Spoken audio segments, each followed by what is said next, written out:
Olá, boa noite. Que a paz e a luz do nosso Mestre Jesus esteja presente em nossos corações hoje e sempre. Bom, quem me conhece sabe o quanto eu sou apaixonada pelo Lar Francisco. E eu estou imensamente feliz de poder estar aqui novamente.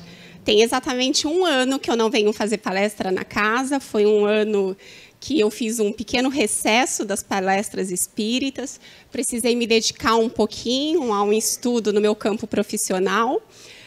E quando eu resolvi que estava na hora de voltar, eu pensei, não pode ser em outro lugar. Precisa ser no Lar Francisco. Então, eu fiquei muito feliz com a oportunidade, quando eu combinei com a Christian, de retornar. Então, realmente, hoje é um dia muito especial para mim. Obrigada pelo carinho de todos. Foram tantos abraços, tanto carinho, que eu estou me sentindo assim já renovada para uma próxima temporada. E hoje eu escolhi um tema para a gente conversar, que é um tema que tem estado muito presente na minha vida, tanto no movimento espírita quanto no campo profissional.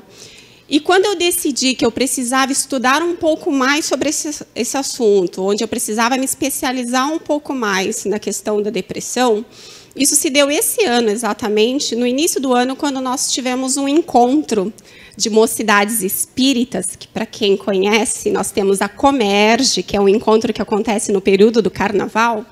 E na Comerge nós tivemos a oportunidade de escolher alguns temas a serem tratados com os jovens numa atividade que nós chamamos de centro de interesse.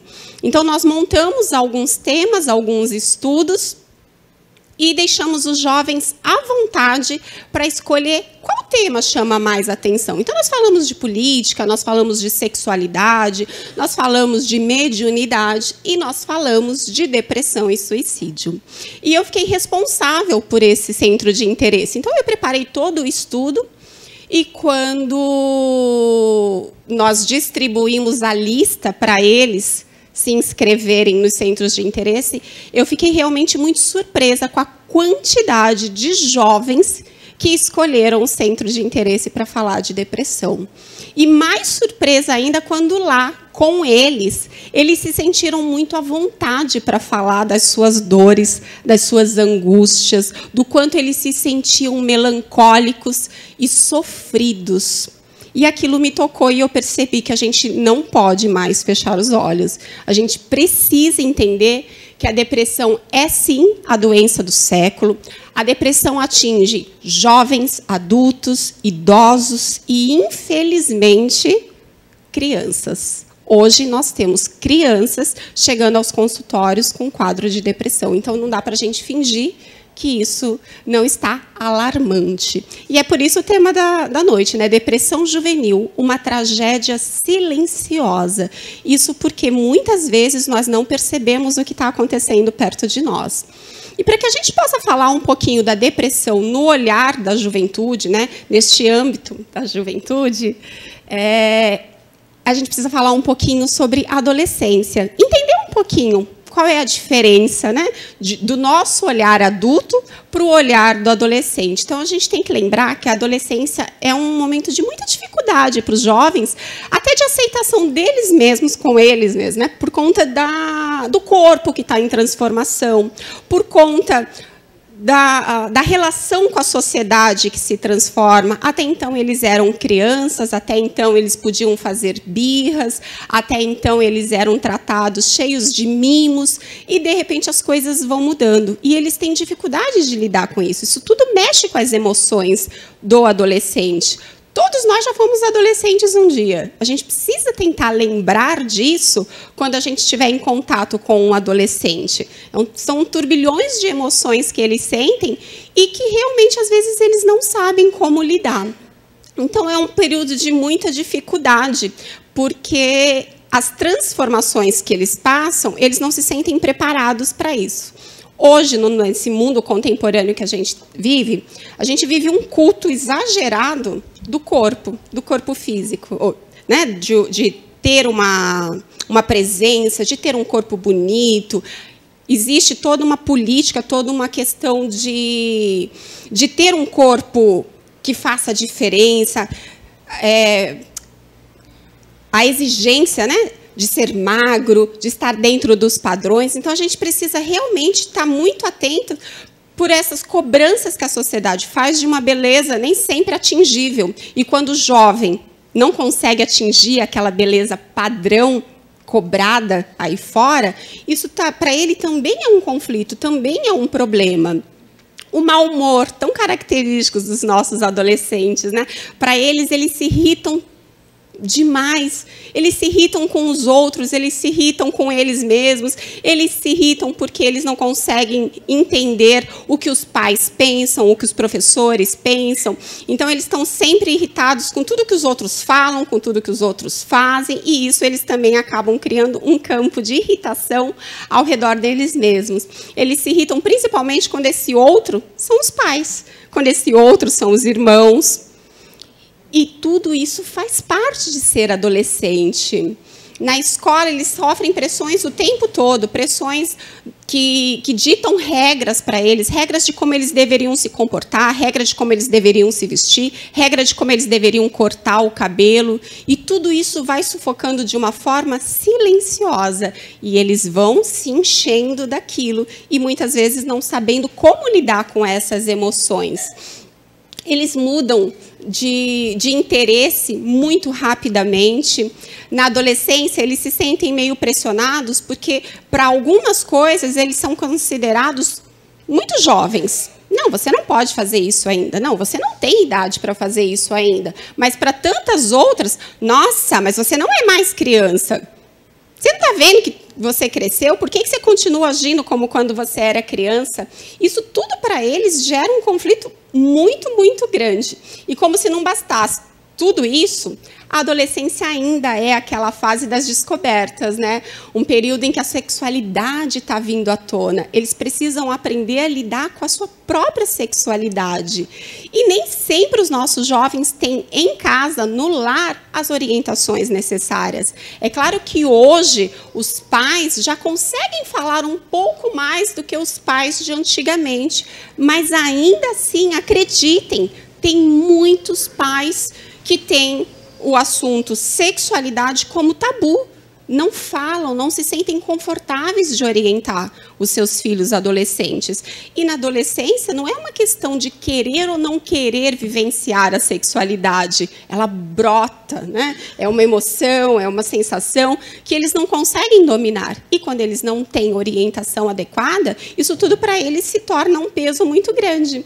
Nessa fase surgem as primeiras paixões, né? Surgem as primeiras desilusões amorosas, surge aquele medo de não ser aceito, de não ser querido, de não ser o tipo que agrade, né, a quem ele gosta. Então, está apaixonado, mas não sabe se a outra pessoa vai corresponder. Hoje, nós adultos temos dificuldade de lidar com isso. Quando estamos apaixonados e quando ainda não somos correspondidos, nem sempre a gente sabe lidar com essas emoções. Imagine o jovem, né?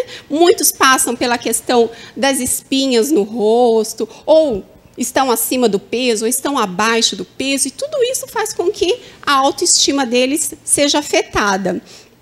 Hoje nós temos uma sociedade, né, onde os jovens já não têm mais as suas referências reais. Todas as referências que eles têm são virtuais. Tem muitas famílias por aí em que os adultos não conversam, não esclarecem os seus jovens, mas estes jovens estão conectados na internet. Esses jovens seguem milhares de youtubers por aí, cada um falando de alguma coisa, cada um com as suas opiniões, e nem sempre são opiniões adequadas. Nem sempre o que se vê na internet, nesses vídeos que os nossos filhos ficam horas assistindo, falam coisas boas. Então, realmente é uma fase em que eles estão num conflito danado, num período onde a tecnologia dita as regras. Hoje a gente olha para os jovens, eles parecem, de certa forma, autistas, encolhidos no seu próprio mundo, mexendo ali naquele celular.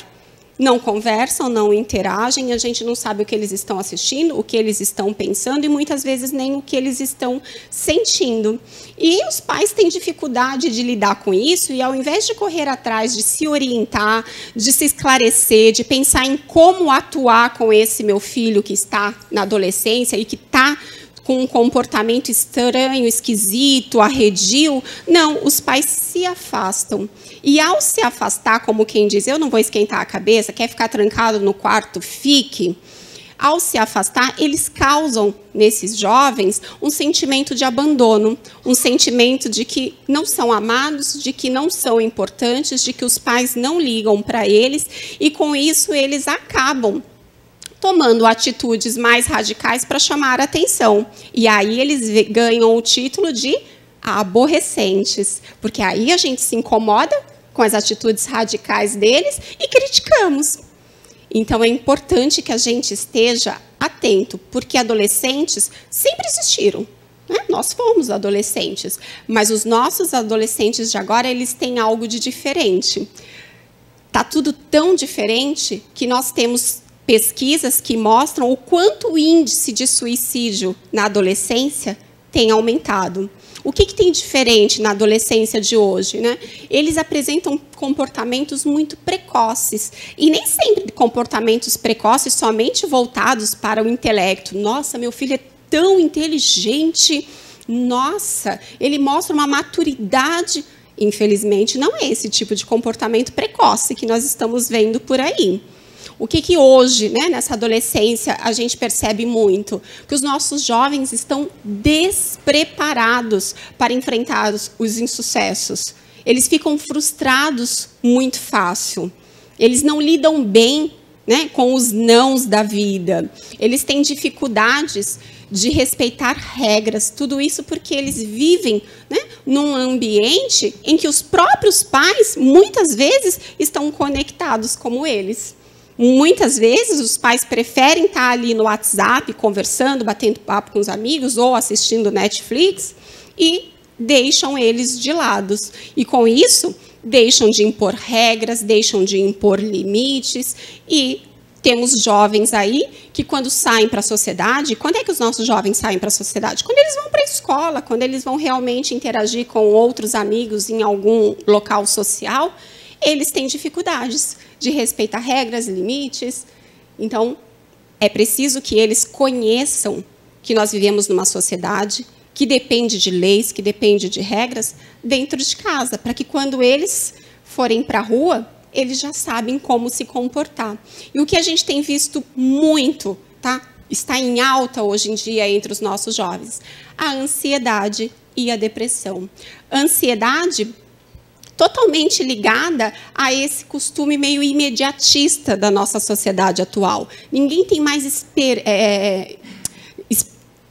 ninguém tem mais paciência de esperar as coisas acontecerem. Quando eu estava preparando o estudo, eu pensei assim, nossa, eu me recordo quando eu era criança, até os meus 13, 14 anos, eu faço aniversário em março.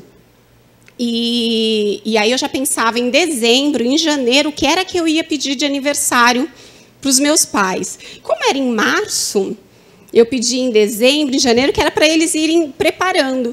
E os meus pais, muitas vezes, tinham a oportunidade de comprar o presente, mas eles seguravam até o dia do aniversário. Não tinha aquela coisa de não resistirem à minha pressão. O presente vinha no dia certo. E eu que aprendesse a desenvolver a minha paciência para esperar. Hoje, os jovens escolhem na internet o que querem, já mandam um link para o pai já compra, e quando vê, chega e não tem a paciência de esperar a hora certa para ter as coisas. Isso aumenta o nível de ansiedade dos nossos jovens. Né? Essa sociedade que quer tudo para ontem, quer tudo para agora, isso faz com que os nossos jovens achem também que tudo que eles desejam vai cair de mão beijada. Vai chegar muito rápido para eles.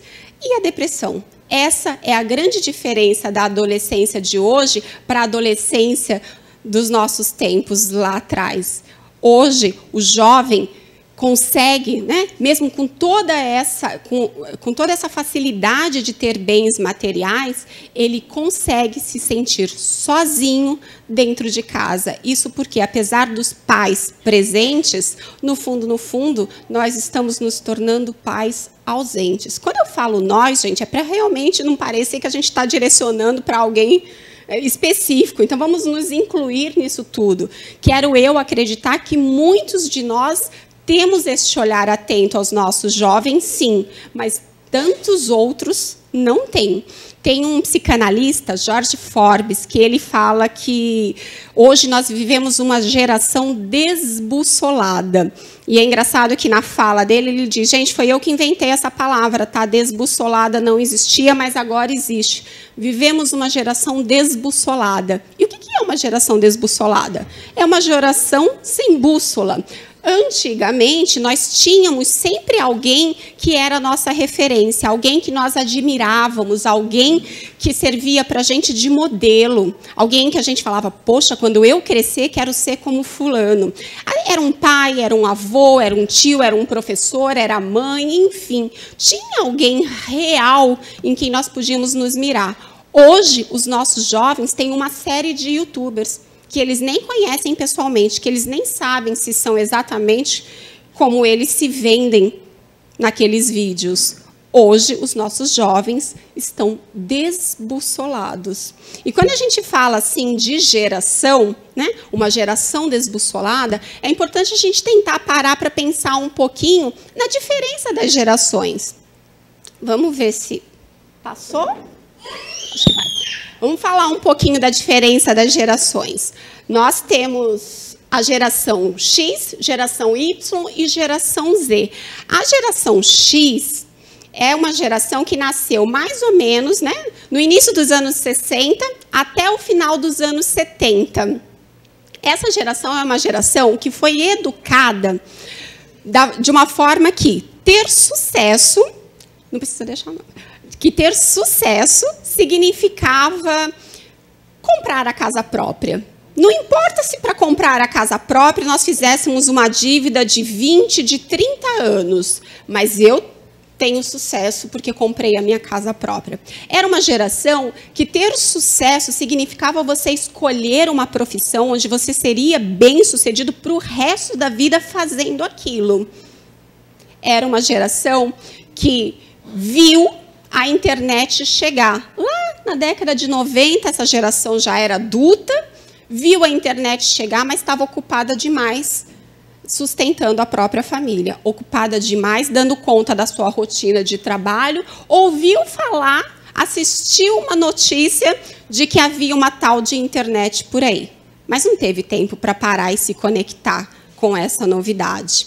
Aí chegou, então, a geração Y, que é a geração daqueles que nasceram no final da década de 70 até o início dos anos 90. Essa foi uma geração que ela se desenvolveu numa época de grandes avanços tecnológicos. É uma geração que recebeu dos seus pais tudo aquilo que eles não tiveram oportunidade de receber. Então, os pais que tiveram uma vida mais disciplinada, mais sofrida, que não puderam ter todas as regalias, resolveram dar para os jovens dessa geração Y as modernidades que tinham ao dispor. Eu mesma me recordo que quando eu tinha os meus 13, 14 anos, os meus pais trabalhavam fora e se esforçavam demais para dar para mim, para os meus irmãos, todas as modernidades. Então, assim, a gente tinha videogame, a gente tinha coisas que já nem existem mais hoje, como DVD, micro-ondas, umas coisas que a modernidade trouxe, a minha geração teve acesso a isso. Essa também foi uma geração que viu a internet nascer. Mas quando a internet nasceu, essa geração já era adolescente. Essa geração já estava ali chegando quase aos 20 anos e pôde aproveitar da internet. Então, foi a primeira geração, por exemplo, que viveu de verdade a globalização, né? Deixou de existir barreiras geográficas para a gente fazer amizade. Foi uma geração que pôde aproveitar, né, da oportunidade de ter amigos do outro lado do mundo e falar de forma instantânea, sem precisar escrever carta e esperar dias para a carta chegar lá e outros tantos dias para a carta voltar. É uma geração que veio muito preocupada com o meio ambiente, muito preocupada com causas sociais. É uma geração caracterizada por ser multitarefa. Quem faz parte da geração Y tem uma facilidade enorme de estar no trabalho, conversando com os colegas do setor, mas, ao mesmo tempo, respondendo a um e-mail, entrando numa rede social, mandando um oi pelo WhatsApp, curtindo uma foto no Facebook e, ao mesmo tempo, atender um telefone, falar com o cliente. É uma geração que realmente aprendeu a fazer uso de uma tecnologia de forma múltipla. Essa é uma característica muito marcante da geração Y. Depois chegou a geração Z, que é a geração daqueles que nasceram a partir do início dos anos 90. Essa, sim, é essa geração que hoje nós identificamos como os nossos jovens, como os nossos adolescentes. Segundo os dados estatísticos, essa geração Y vai até aqueles que nasceram no ano de 2010. De lá para cá ainda vão criar uma outra geração, mas essa vai até quem nasceu em 2010. Então, é uma geração que ela é conhecida por ser nativos digitais, né? Eles já nasceram na era da tecnologia, eles já nasceram com a internet funcionando. Eles não conhecem um mundo sem computador. Para eles é tudo muito natural, faz parte da realidade deles, eles estão sempre conectados. Essa globalização sem fronteiras geográficas não foi uma coisa que eles precisaram aprender ao longo da vida. Eles nasceram, isso já existia. E eles realmente fazem uso dessa globalização. Muito recentemente, meu filho de 14 anos estava dando risada e vendo um vídeo, e eu me aproximei, perguntei para ele quem eram as pessoas que estavam no vídeo. Ele falou: são meus amigos. Aí eu olhei assim e falei: nossa, estranho o ambiente. Ele falou: mas eles estão no Canadá. Eu falei: ué, como assim eles estão no Canadá? Não, eles são brasileiros que moram no Canadá, mas a gente sempre se fala. Então, é uma facilidade que, para eles, é coisa corriqueira. Eles estão acostumados com isso desde que eles nasceram. Eles têm muita dificuldade de se relacionar de forma real, né? De forma presencial. Eles estão tão acostumados a estar em grupo nas redes sociais, né? Que, quando eles precisam se relacionar com as pessoas assim, de perto, eles ficam retraídos, eles não conversam, eles não sabem sorrir, né? Para você forçar um jovem desse a sentar na mesa e fazer a refeição com a gente, é uma luta, porque a vontade que eles têm é de sentar na mesa e colocar o celular assim, colocar o fone de ouvido e deixar a gente bater papo e conversar. Se nós não formos firmes em dizer que a hora da refeição é a hora da família, que nós precisamos estar todos juntos e interagindo, eles não aceitam, porque para eles o natural é estar conectado com alguma coisa. Então, eles estão sempre com fone de ouvido, seja no ônibus, seja na rua, seja na escola, e, se bobear, até nos encontros da casa espírita. Então, é preciso ter um pouco de firmeza com eles. Eles não acreditam nessa história de escolher uma profissão para o resto da vida. Eles têm muita dificuldade de aceitar isso. E é por isso que eles têm grande resistência com essa história de prestar o Enem, de escolher uma faculdade para cursar. Eles acham que eles são soltos, eles são do mundo e que eles vão poder ganhar dinheiro virtualmente, né? Escolhendo uma profissão conectada com a internet. Para que eu vou ficar 4, 5 anos estudando numa faculdade se eu posso ganhar muito dinheiro com a internet? Porque é isso que eles assistem nos vídeos do youtuber, né? Que tem um ou outro youtuber que ganha rios de dinheiro porque faz pequenos vídeos. Mas a vida não é assim. A realidade é outra, né? Eles estão, então, numa fase em que, se nós não estivermos presentes para chamá-los para uma realidade, eles vão mergulhar nessa dependência que eles têm da internet e vão se tornar cada vez mais fechados, cada vez menos conectados com a gente, com a nossa realidade. E é por isso, então, que nós vamos falar sobre a depressão juvenil. O slide é só falando de depressão juvenil, viu, gente? Daqui a pouco ele passa. Então, hoje, o que a gente tem? Uma estatística muito alta de jovens que estão passando por um estado emocional devastador. Mas é uma estatística alta de verdade.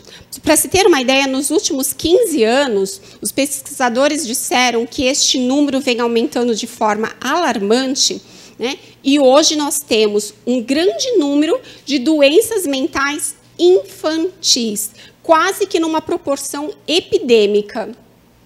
Então, só para você ter uma ideia, 1 em cada 5 crianças sofrem de transtornos mentais. Nossa, Gleice, como assim? Que tipo de transtorno mental? Sim, nós temos o TDA, né, que é o transtorno de déficit de atenção. Nós temos o TDAH, que é o transtorno de déficit de atenção, mais uma hiperatividade. Nós temos um aumento nos casos de depressão, de ansiedade, de síndrome do pânico, começando na infância, né, e ampliando de forma enorme na fase da adolescência. Em setembro desse ano, em setembro de 2019, o Ministério da Saúde soltou uma informação dizendo para a gente que os atendimentos ambulatoriais e internações no Sistema Único de Saúde, que é o SUS, aumentou 52% nos casos de depressão. Dados recentes, setembro agora, tem 2 meses que saiu essa informação.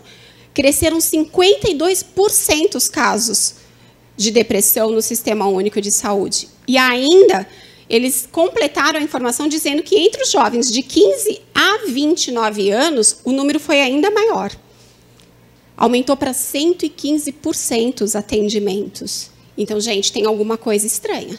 Tem alguma coisa acontecendo que merece muito a nossa atenção, né? Nós sabemos identificar o que está acontecendo, a gente consegue perceber essa tragédia silenciosa que está tomando os nossos lares. Será que a gente consegue perceber os sinais, né? A quais sinais nós precisamos estar atentos para identificar essa doença? O que faz a gente prestar atenção e dizer, opa, deixa eu subir uma antena aqui de atenção, porque pode ser que o meu filho esteja sofrendo de depressão e eu não estou percebendo. Então, a primeira coisa é a queda no rendimento escolar. Ah, Gleice, mas não é porque a série está mais difícil, porque as lições ficaram mais puxadas? Pode ser. O que a gente está dizendo é que é um sinal.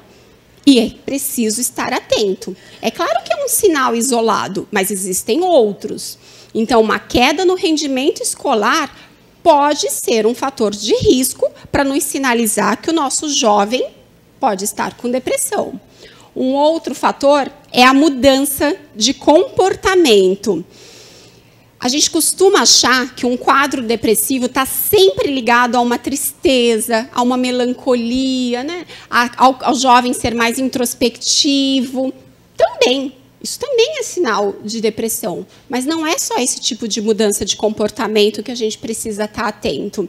O mau humor, né? Aquele jovem sempre rabugento, tem alguma coisa de estranho. Será que realmente rabuge, mau humor, deveria ser um comportamento natural de um jovem que tem a vida inteira pela frente, saudável?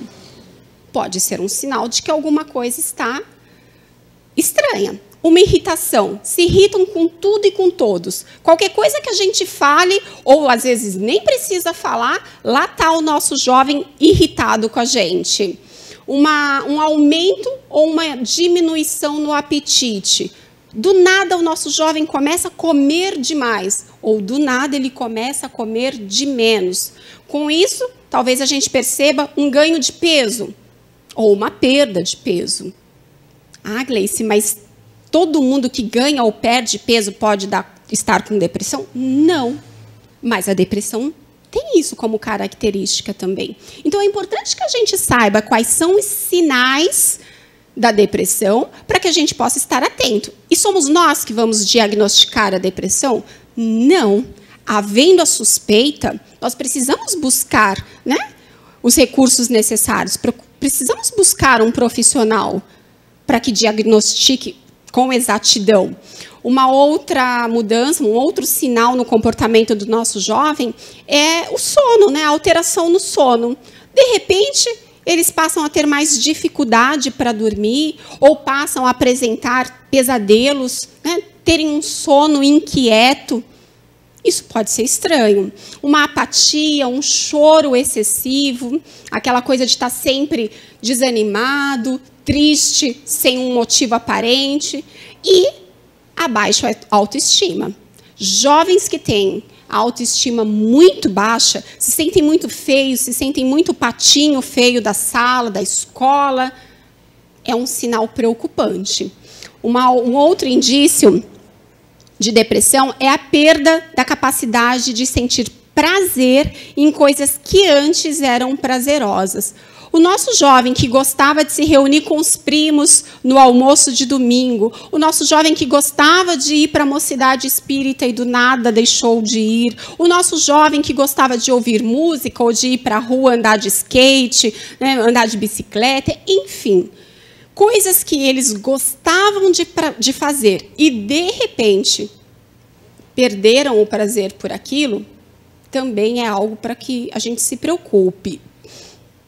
Ideação suicida, né? Nem todo caso de suicídio está ligado à depressão, mas é importante a gente saber que uma depressão não tratada pode sim levar a pessoa a pensar e a falar em suicídio. Então, qualquer frase solta do tipo ninguém me ama, ninguém vai sentir minha falta, eu quero sumir, eu quero morrer, tudo isso é motivo para a gente ficar atento. Uma outra questão é a ausência de planos para o futuro. Um jovem que não fala no futuro, que não fala no que vai fazer nas férias, que não fala o que vai fazer no próximo ano, que não fala num curso que pretende fazer, que não fala no que quer ser quando crescer, ou mesmo que seja o que eu não quero ser, ou seja, não considera a possibilidade do futuro, está nos dando um sinal de que tem alguma coisa errada. E, por fim, né, o prazer somente no mundo virtual. Quando, né, o mundo virtual passa a ser a única fonte de prazer para os nossos filhos, isso também é um sinal que nós precisamos estar atentos. Então, o jovem reuniu alguns desses sinais. Vamos ficar atentos? Será que nós damos conta de cuidar disso sozinho? Será que realmente nós estamos preparados para ajudar o nosso jovem sozinho? Porque nessas horas nós precisamos buscar ajuda. A gente tem que lembrar que não é fácil ser pai, que não é fácil ser mãe. Os nossos jovens vêm sem manual, quem dera, né? Que ao engravidar, a gente recebesse, antes do nascimento, um manualzinho de instruções, de como fazer em todos os momentos. Não é assim que funciona, né? Quando nasce um filho, nasce também um pai e nasce também uma mãe. Porque a gente vai aprender naquele convívio. Mas é importante que a gente entenda que os nossos filhos precisam de nós, precisam da nossa atenção, precisam da qualidade do nosso tempo. Nós precisamos estar presentes na vida deles, nós precisamos conhecer os nossos filhos para poder identificar esses sinais, para poder identificar quando alguma coisa está diferente. Identificar quando eles demonstram uma dor, um sofrimento que eles não demonstravam antes. Então, se a gente não está presente, se a gente não tem qualidade de tempo com eles, ou se a gente está presente, mas está virtualmente ausente, às vezes não está ausente porque está mexendo no celular, mas está ausente porque está preocupado com a conta que vai pagar no dia seguinte, está preocupado com o chefe que cobrou um relatório que a gente não deu conta de fazer. A gente precisa ter essa disciplina de pôr qualidade no tempo que nós passamos com os nossos filhos. Porque este índice grande de depressão é, de fato, assustador. Todo mundo aqui sabe que o nosso cérebro tem um mecanismo de defesa, de autodefesa, que faz com que a gente... que impede, né, com que a gente se automutile? Todo mundo sabe disso? É um mecanismo natural do nosso cérebro. Nós temos um mecanismo de autodefesa que nos impede de nos automutilarmos, de nos machucarmos. Mas hoje, o que mais a gente escuta falar são jovens que estão se cortando, jovens que estão se automutilando. Então, vamos pensar o nível de sofrimento que esses jovens devem estar enfrentando para driblarem, né? Para fugirem deste mecanismo natural do nosso cérebro. Eles conseguem, né, chegar ao ponto de quebrar esse mecanismo para poder se machucar. Então, depressão é algo muito sério. É algo que a gente precisa conversar. É algo que a gente precisa estar atento. A gente precisa se conscientizar que depressão não é moda. Não está na moda ser depressivo. Depressão é uma doença. E como toda doença, precisa ser tratada. A gente precisa olhar para a depressão sem preconceito, entender que o fato de um filho nosso estar com depressão não é o fim do mundo, pelo contrário, né? Nós podemos chegar junto, nós podemos abraçar, nós podemos acolher e nós podemos buscar ajuda para fazer com que alguma coisa comece a mudar dali para frente.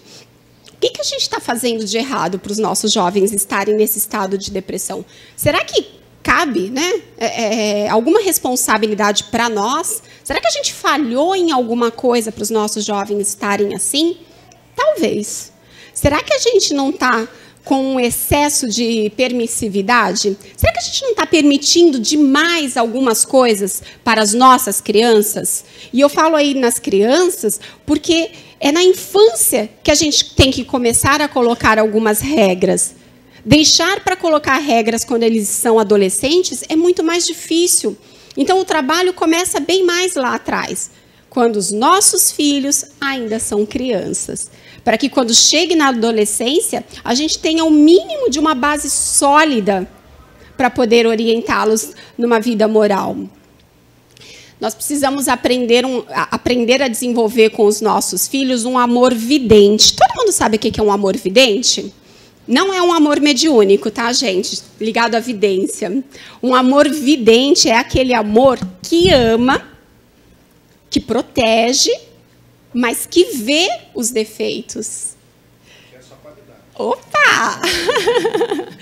O amor vidente é aquele que faz com que a gente olhe para a nossa criança e veja que ela tem, né, más tendências. Ela é um espírito. Ela teve outras vidas, ela tem um passado, ela traz a sua bagagem espiritual. Então, uma criança pode, sim, dar sinais de más tendências, mas cabe a nós, com amor, corrigir, né, disciplinar, mostrar para eles que eles não estão sozinhos e que nós estamos no comando. Hoje, as nossas crianças, elas estão sendo muito envolvidas com questões materiais. Os pais estão ausentes, não conseguem dar a atenção adequada. Então, enchem as crianças de brinquedos, de excessos de brinquedos. Enchem as crianças com celulares, mesmo quando elas ainda não têm idade para ter um celular. A internet é um perigo para jovens com menos de 12 anos. Será que a gente fica o tempo todo ao lado dos nossos filhos vendo quais são os sites que eles estão acessando? Porque aos 12 anos tem sites que são totalmente impróprios. É preciso ter um olhar. Hoje, os nossos filhos, eles não têm pais disponíveis para eles, porque no final do dia, quando o pai chega do trabalho, muitas vezes o pai foca, né, em descansar ou em assistir um jornal para desestressar, mas não dá a atenção que a criança precisa, e aí põe a criança com um tabletzinho ali, assiste isso aqui, meu filho, põe um desenhinho aqui para passar o tempo, até para que ele possa descansar. As nossas crianças hoje, elas não têm os limites claramente estabelecidos. As nossas crianças hoje não têm responsabilidades de tarefa de casa. Acredito que a grande maioria de nós, quando era criança, quando era um jovem adolescente, tinha responsabilidade em casa. Era uma louça que se lavava, era uma cama que se arrumava, eram os brinquedos que eram responsabilidade nossa guardar. Hoje as crianças não têm mais esse tipo de responsabilidade. Os pais já não dão isso. As nossas crianças não têm alimentação equilibrada, as nossas crianças não têm um sono adequado, elas estão sempre trancadas em algum ambiente fechado. Cadê aquelas brincadeiras ao ar livre que nós brincávamos na nossa infância? Brincava de esconde-esconde, de pega-pega, de pega... Em São Paulo a gente chamava pega-ladrão, não sei se aqui no Rio... Mas tinha uma brincadeira chamada pega, conhece? Então, pega-ladrão. E a gente corria, a gente suava, a gente brincava, e a gente não queria voltar para casa, a gente queria ficar até mais tarde, mas a gente podia? Não podia. A hora de entrar era a hora de entrar, tomar banho, jantar e cama. Hoje não. Tem crianças aí com 7, 8 anos que estão acordadas quando dá meia-noite, quando dá meia-noite e meia. Será que realmente essa indisciplina educa? É claro que cada família sabe de si. Cada um tem as suas regras. Mas vamos pensar direito se são horários compatíveis com as crianças. Inclusive, para ter regras no nosso ambiente familiar, a gente precisa ter uma ideia de faixa etária. Se temos filhos em algumas faixas etárias diferentes, são regras diferentes, né? Não dá para a criança de 7 anos responder para a gente que vai ficar acordado até mais tarde, porque o irmão de 17 está acordado até mais tarde. Então, na sociedade lá fora, a gente também tem que respeitar regras diferentes, né, de acordo com os locais em que nós estamos. Em casa, as crianças precisam entender que as faixas etárias também ditam algumas regras. Agora, a gente precisa falar um pouquinho disso, deste assunto de depressão, olhando um pouco, né, à luz da doutrina espírita. E aí, lá na questão 208 do Livro dos Espíritos, os Espíritos nos dizem que, num contexto geral, os Espíritos devem concorrer para o progresso um dos outros. Assim, os Espíritos dos pais têm por missão desenvolver os dos seus filhos pela educação. É para eles uma tarefa. Se falharem, serão culpados. É assim que está lá no Livro dos Espíritos, para mostrar para a gente que nós temos, sim, responsabilidade com os nossos filhos. Eles são empréstimos de Deus para nós. Eles representam o voto de confiança de Deus em nós, que confiou em nós para nos emprestar os seus filhos. Então, nós vamos ter que prestar conta disso lá na frente. Hoje, nós vivemos em pleno momento de transição planetária, né? Para quem estuda a doutrina espírita sabe que nós estamos prestes a nos tornarmos um mundo de regeneração. E recebemos, para este momento de transição planetária, uma série de espíritos que vieram atuar na transição planetária. Mas eles vieram atuar e precisam do nosso amparo, precisam do nosso acolhimento, precisam da nossa orientação. A gente precisa, né, ajudá-los nesse planejamento reencarnatório que eles fizeram com o objetivo de vir se aprimorar moralmente. Então, a nossa responsabilidade vai muito além dos cuidados físicos e materiais que a gente tem que dedicar para os nossos filhos. Trocar fralda, dar o de comer, né? Colocar na escola. Vai muito além disso. Nós estamos falando de espíritos imortais. Espíritos que, se nós não dermos o apoio necessário, poderão fracassar nas suas tarefas. Será que a gente realmente quer carregar esse peso? Será que a gente realmente vai ter coragem de deixar os nossos filhos fracassarem por uma questão de falta de atenção da nossa parte? Lá na questão 383 do Livro dos Espíritos também fala que é de extrema relevância o papel dos pais e dos educadores, principalmente na fase infantil. Por quê? Porque é a fase em que eles estão mais acessíveis para receber as nossas influências. A infância, a primeira infância, eles estão como se fosse massinha de modelar, que a gente consegue moldar mais fácil. Só que as nossas crianças, elas são muito mais influenciadas pelas nossas atitudes do que pelas nossas palavras. Então, é importante que a gente saiba que a família tem um papel regenerador. Nós vamos receber esses espíritos que vieram com suas tarefas a serem cumpridas, mas nós precisamos envolvê-los de forma a regenerar as suas más tendências, estimular as suas qualidades, as suas virtudes e ajudar eles nesse progresso. Então, os pais têm sim que se esforçar para ser exemplo de conduta moral, exemplo de honestidade, exemplo, né, de domar as suas próprias más inclinações. Nós precisamos mostrar para os nossos filhos que nós sabemos pedir desculpa, que nós sabemos reconhecer as nossas falhas. Nós temos que mostrar para os nossos filhos aquilo que nós esperamos que eles façam lá fora e nos orgulhem. Porque é tão bom quando a gente tem um filho em que as pessoas elogiam, nossa, como ele é educado, nossa, ele passou a tarde aqui comigo, comeu de tudo, não brigou, brincou, arrumou, ajudou, né? A gente fica cheio de orgulho. Mas o contrário também acontece. Quando nós não educamos em casa, eles nos fazem passar vergonha na rua. Então, é nossa responsabilidade, sim. A gente tem que lembrar que autoritarismo não resolve de nada, né? Não adianta ser autoritário dentro de casa com eles. Nós precisamos ter autoridade moral. Os nossos filhos precisam nos admirar. Eles precisam reconhecer em nós o nosso esforço para sermos pessoas de bem.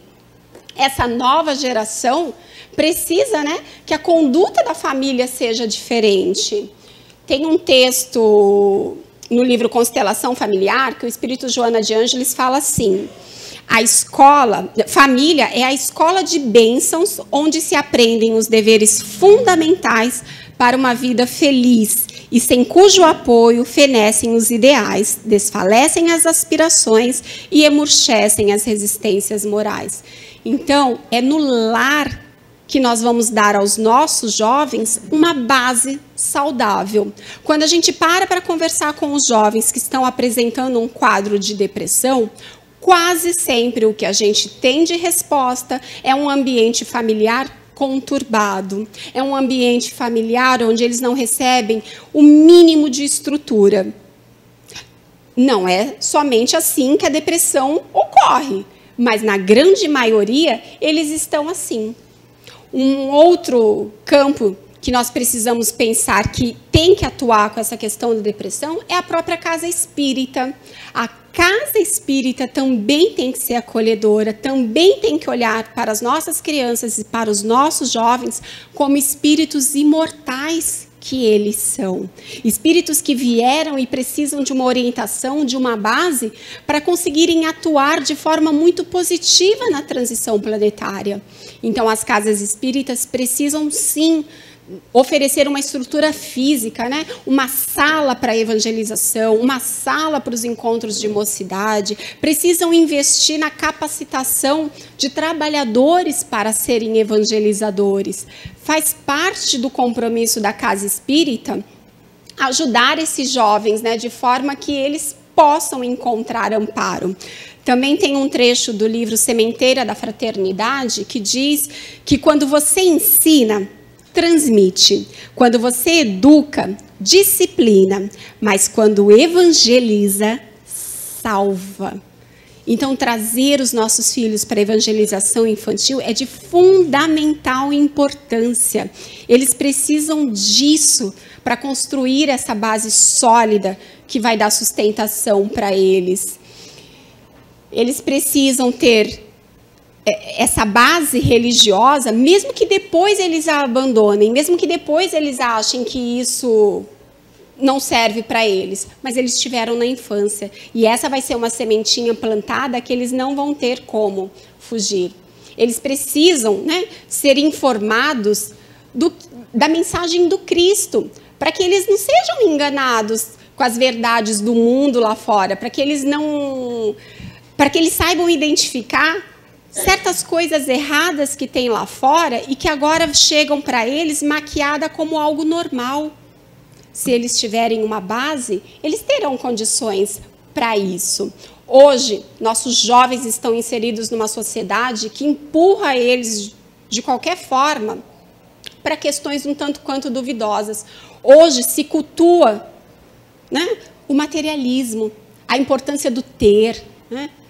O trocar de celular a cada 6 meses, o dar importância a usar roupas de marca. Se eu não tenho condições financeiras para andar com roupas de marca, eu já não sirvo para o meu círculo social. Os nossos jovens precisam, né, ter um mundo diferente. Hoje, o que a sociedade, o que este mundo contemporâneo oferece para eles? Uma sensualidade excessiva, prazeres efêmeros, né, uma exposição de imagem. Tudo isso é preciso ser trabalhado. E é importante, né, falar para as nossas crianças que quando eles chegarem na juventude, eles também vão poder participar da mocidade espírita. Esse é o papel da casa espírita também. Todo mundo conhece a MELS? Levanta a mão quem não sabe o que é MELS.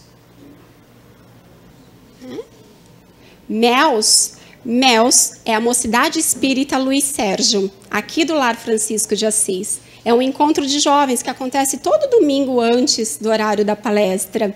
É um encontro onde os jovens vão falar de doutrina espírita, vão falar de assuntos do dia a dia deles, vão falar abertamente, eles têm espaço para falar e eles são ouvidos. Mas não é só o Lar Francisco que tem mocidade espírita. Todas as casas espíritas deveriam ter. Muitas têm. E estar numa mocidade espírita, né, habilita o jovem também a, por exemplo, confraternizar no encontro das mocidades espíritas que acontece no período do carnaval. Olha que maravilha, olha que coisa boa a gente pensar que o nosso jovem, ao invés de estar, né, com más companhias, ele está no encontro de mocidade espírita nos 4 dias de carnaval. É muito importante, né, nós estimularmos eles a estarem num ambiente assim. Então, nós, quanto pais, temos sim responsabilidades com o que estamos fazendo dos filhos que Deus nos confiou, porque um dia nós teremos que prestar contas disso. Então, estar presente, estar atento aos nossos filhos, observar as mudanças, as transformações, dar ouvido atentamente ao que eles falam, porque às vezes eles não vão falar abertamente, até porque é uma característica da geração deles, mas observar aquilo que eles falam sem pronunciar palavras, né, nas suas atitudes. E reconheceu que o filho está com vários dos sinais citados de uma depressão, gente, é não perder tempo, é correr atrás de ajuda, é levar a um médico, a um psiquiatra, para que ele seja avaliado. As pessoas tendem a ter preconceito com medicação antidepressiva, e isso é uma bobagem, porque a medicação antidepressiva, ela só serve de auxílio no tratamento, né? Nós, naturalmente, desenvolvemos alguns hormônios, que a gente chama de hormônios do bem-estar. O nosso organismo desenvolve esses hormônios, e quando, por alguma razão, eles deixam de ser produzidos, nós temos grandes chances de cair em depressão. E quando isso acontece, o caminho é realmente a medicação. É fazer com que essa medicação estimule o nosso organismo a produzir esses hormônios novamente. Então, nada de preconceito, nada de achar que é o fim do mundo. Tem solução, tem como nós buscarmos ajuda, e nós precisamos fazer isso por amor aos nossos filhos. Eles não são importantes para nós? Então, cabe a nós, né, darmos a eles essa importância. Como a gente está chegando ao fim, eu queria só fechar a reflexão com uma historinha que talvez muitos conheçam, porque é uma historinha conhecida, mas, de qualquer forma, ela se encaixa tão bem neste olhar, né, do quanto os nossos filhos são importantes para a gente, que vale a pena a gente contar, mesmo que alguns conheçam. A história chama Não Esqueça o Principal. Então, conta, né, uma lenda que uma mulher pobre passava com uma criança no colo bem de frente de uma caverna. E lá de dentro dessa caverna, ela ouviu uma voz. E essa voz dizia para ela assim: entre e apanhe tudo o que você desejar, mas não esqueça do principal.